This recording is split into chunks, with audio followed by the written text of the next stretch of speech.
sore Bapak Ibu dosen yang terhormat. Perkenalkan, saya Maria Immaculata Lamaua, mahasiswa dari Prodi Sastra Inggris Minat Penerjemahan Universitas Terbuka dengan NIM 0537513389. Pada kesempatan kali ini, saya akan menyampaikan presentasi dengan judul Analisis Fungsi Bahasa dalam Penggunaan Bahasa Gaul di Kalangan Remaja, Kajian Sosiolinguistik. Presentasi ini dibuat untuk memenuhi tugas mata kuliah Bahasa Indonesia dengan dosen pengempu Dr. Iwan Budiarto, SSMPD. Semoga presentasi ini dapat memberikan manfaat bagi kita semua. Tujuan penelitian ini adalah untuk mengidentifikasi bentuk linguistik kata dan frasa gaul yang paling banyak digunakan, menganalisis faktor-faktor yang mempengaruhi pemilihan bahasa gaul, dan menjelaskan konteks penggunaan bahasa gaul oleh remaja. Pada slide ini, saya akan menjelaskan teori yang digunakan dalam penelitian ini. Teori yang saya gunakan adalah teori fungsi bahasa menurut Gregorius Graf yang dikemukakan dalam bukunya yang berjudul Diksi dan Gaya Bahasa tahun 1949. Menurut Graf, bahasa memiliki 4 fungsi utama yang saling berinteraksi dalam penggunaan bahasa sehari-hari. Fungsi pertama adalah fungsi ekspresi diri. Ini adalah bahasa sebagai alat untuk mengekspresikan pikiran, perasaan, dan kehendak seseorang secara personal. Fungsi kedua adalah fungsi komunikasi, yaitu bahasa sebagai alat untuk berhubungan dengan orang lain dalam interaksi sosial. Fungsi ketiga adalah fungsi integrasi dan adaptasi sosial. Bahasa sebagai alat untuk menyesuaikan diri dengan masyarakat dan memasuki suatu kelompok sosial tertentu.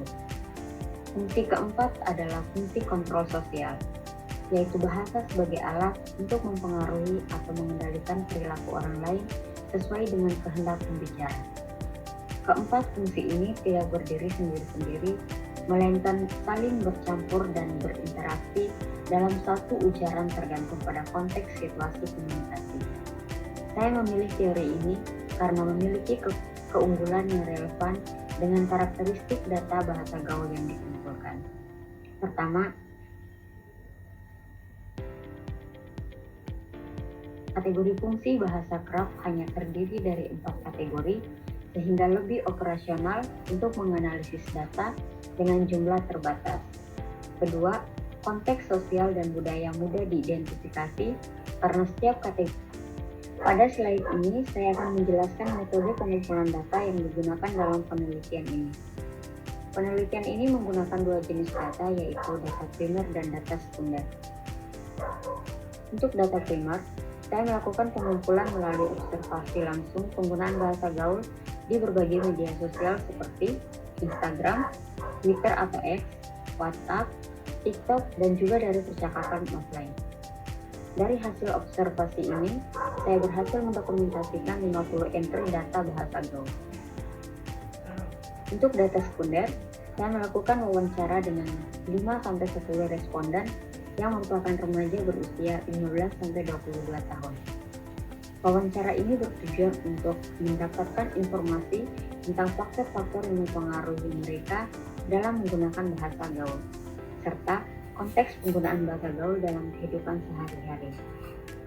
Teknik analisis data yang digunakan adalah kategorisasi berdasarkan 4 fungsi bahasa menurut teori Graf, identifikasi bentuk linguistik seperti borrowing, singkatan, akronim, dan pergeseran makna, serta interpretasi konteks penggunaan.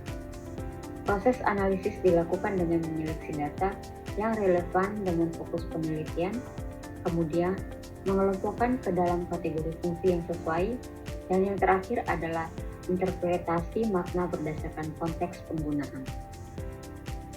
Berikut ini adalah hasil dan pembahasan research question 1. Slide ini akan menjawab question 1, bentuk kata atau frasa gaul apa yang paling banyak digunakan. Berdasarkan analisis terhadap 50 data yang terkumpul, saya menemukan distribusi bentuk linguistik sebagai berikut. Pertama, borrowing atau pinjaman dari bahasa asing mendominasi dengan persentase 45%. Kata-kata seperti insecure, overthinking, baper, toxic, dan play merupakan contoh borrowing dari bahasa Inggris yang mengalami pergeseran makna. Kedua, pergeseran makna atau meaning shift sebesar 30%. Contohnya adalah mager, yang merupakan akronim dari malas menggerakkan badan, dan receh yang berarti ringan atau tidak serius.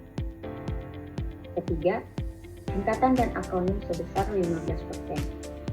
Contohnya adalah OP yang merupakan singkatan dari overpowered atau auto yang berarti langsung, dan fix yang berarti pasti. Keempat, variasi fonologis sebesar 10%. Contohnya adalah mantul yang merupakan kombinasi dari mantap dengan akhiran ul, serta santuy yang merupakan kombinasi dari santai dengan akhiran ul. Dari data ini dapat disimpulkan bahwa borrowing atau pinjaman dari bahasa Inggris merupakan bentuk yang paling banyak digunakan dalam bahasa gaul. Hal ini menunjukkan pengaruh bahasa Inggris yang sangat kuat dalam komunikasi remaja di era digital. Berikut ini hasil dan pembahasan research question kedua. Slide ini akan menjawab research question kedua. Apa faktor yang mempengaruhi remaja memilih menggunakan bahasa gaul? Berdasarkan hasil wawancara dengan 5-10 responden, saya mengidentifikasi 5 faktor utama. Faktor pertama adalah faktor identitas kelompok yang dipilih oleh 80% responden. Bahasa gaul digunakan sebagai penanda anggota kelompok sebaya. Remaja ini merasa diterima dan menjadi bagian dari kelompok mereka. Fungsi kedua adalah faktor ekspresi diri dengan persentase 70% responden. Bahasa gaul dianggap lebih efektif dalam mengekspresikan emosi dibandingkan dengan bahasa formal. Bahasa formal terasa kaku dan tidak natural bagi remaja. Faktor ketiga adalah faktor tren dan viral dipilih oleh 60% responden. Remaja ingin mengikuti tren yang sedang viral di media sosial. Mereka takut terlihat kuno atau tidak update. Faktor keempat adalah faktor keakraban dengan persentase 50%. Bahasa gaul digunakan untuk membangun kedekatan dengan teman-teman. Penggunaan bahasa gaul membuat komunikasi terasa lebih santai dan kasual. Faktor kelima adalah faktor kreativitas, dipilih oleh 40% responden. Bahasa gaul digunakan sebagai wadah berekspresi secara kreatif. Bahasa gaul menambah kesenangan dalam komunikasi. Dari data ini, dapat disimpulkan bahwa faktor identitas kelompok menjadi faktor utama pemilihan bahasa gaul, diikuti oleh faktor ekspresi diri atau faktor tren media sosial. Saya mengenalnya dari media sosial seperti TikTok dan Instagram.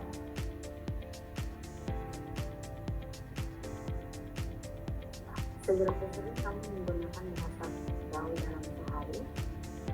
Saya sering menggunakan bahasa gaul terutama di sekolah. Dalam situasi apa kamu biasanya menggunakan bahasa gaul? Saya menggunakan bahasa gaul ketika dengan teman dekat atau saat berkomentar di media sosial. Apa yang kamu rasakan ketika menggunakan bahasa gaul? Ketika saya menggunakan bahasa gaul, saya merasa lebih rileks dan percaya diri, seperti ada sense of belonging. Apakah ada kata-kata gaul yang sedang tren sekarang yang sering kamu gunakan? Ya, kata-kata gaul yang sering saya gunakan sehari-hari seperti mager, toxic, dan langsung. Berikut adalah hasil dan pembahasan research question ketiga. Slide ini akan menjawab question ketiga. Pada konteks apa saja bahasa gaul paling banyak digunakan? Berdasarkan analisis data, saya menemukan 4 konteks penggunaan utama. Konteks pertama adalah media sosial dengan persentase 40%. Ini merupakan konteks tertinggi penggunaan bahasa gaul. Remaja menggunakan bahasa gaul saat menulis komentar di Instagram, Twitter atau X, TikTok, serta dalam percakapan grup WhatsApp. Konteks kedua adalah percakapan informal sebesar 30%. Bahasa gaul digunakan saat mengobrol dengan teman dekat secara offline, baik melalui chat maupun secara langsung. Konteks ketiga adalah konteks pertemanan sebesar 20%. Bahasa gaul digunakan dalam interaksi dengan sahabat atau pergrup, terutama dalam situasi bercanda atau bergurau. Konteks keempat adalah konteks akademis, namun tidak formal sebesar 10%. Ini meliputi diskusi tugas di luar kelas atau percakapan santai dengan teman sekelas. Dari data ini, dapat disimpulkan bahwa media sosial menjadi konteks utama penggunaan bahasa gaul, diikuti oleh percakapan informal dan interaksi dengan teman dekat. Berikut ini adalah analisis fungsi bahasa. Slide ini menjelaskan hasil kategorisasi data berdasarkan teori fungsi bahasa keras. Dari 50 data yang teranalisis, saya memperoleh distribusi sebagai berikut. Fungsi ekspresi diri atau K1 adalah fungsi yang paling dominan dengan jumlah 22 entry atau 44%. Fungsi ini muncul ketika bahasa gaul digunakan untuk mengekspresikan pikiran, perasaan, dan pengalaman internal penutur. Fungsi komunikasi atau K2 berada di posisi kedua dengan jumlah 13 entry atau 26%. Fungsi ini muncul ketika bahasa gaul digunakan sebagai alat interaksi dengan orang lain melalui humor, candaan, dan sindiran. Fungsi integrasi dan adaptasi sosial atau K3 juga sebanyak 13 entry atau 26%. Fungsi ini muncul ketika bahasa gaul digunakan untuk menunjukkan identitas kelompok dan menyesuaikan diri dengan budaya saudara. Fungsi kontrol sosial atau K4 adalah yang paling sedikit dengan hanya 2 entry atau 4%. Fungsi ini muncul ketika bahasa gaul digunakan untuk mempengaruhi atau mengendalikan perilaku orang lain. Total seluruh data adalah 50 entry atau 100%. Data ini menunjukkan bahwa fungsi ekspresi diri mendominasi penggunaan bahasa gaul, yang menandakan bahwa bahasa gaul lebih banyak digunakan untuk mengekspresikan kondisi internal dibandingkan dengan fungsi lainnya.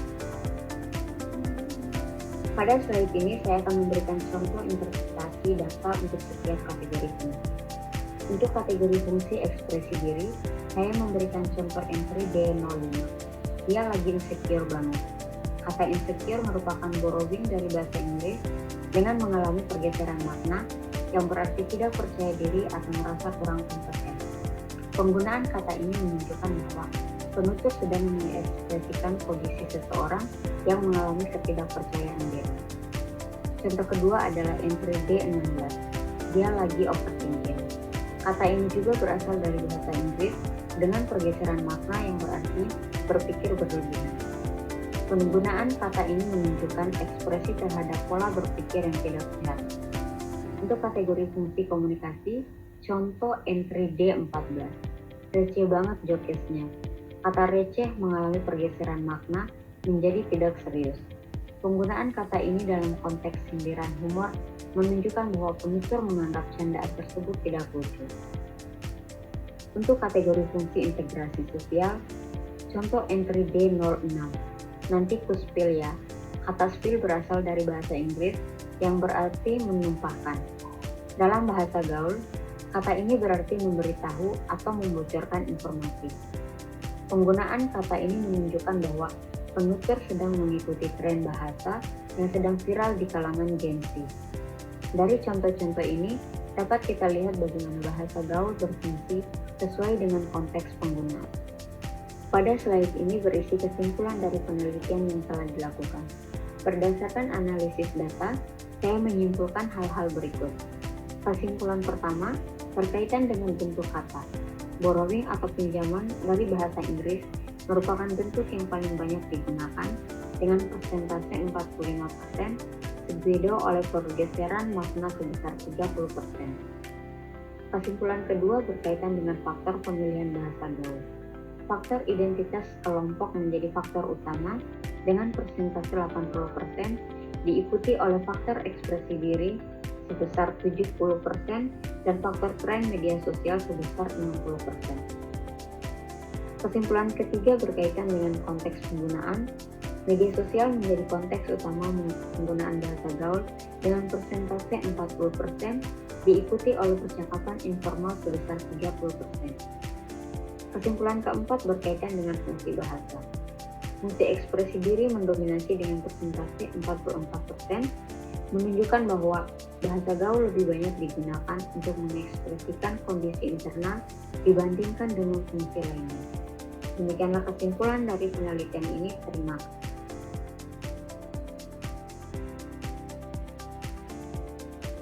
Bapak Ibu dosen yang saya hormati, demikian presentasi yang dapat saya sampaikan. Terima kasih atas perhatiannya. Saya minta maaf jika pada presentasi kali ini ada beberapa kata atau kalimat yang tidak tepat atau tidak sesuai. Mohon Ibu Bapak dosen untuk memperbaikinya. Sekali lagi terima kasih banyak atas kesempatan yang diberikan.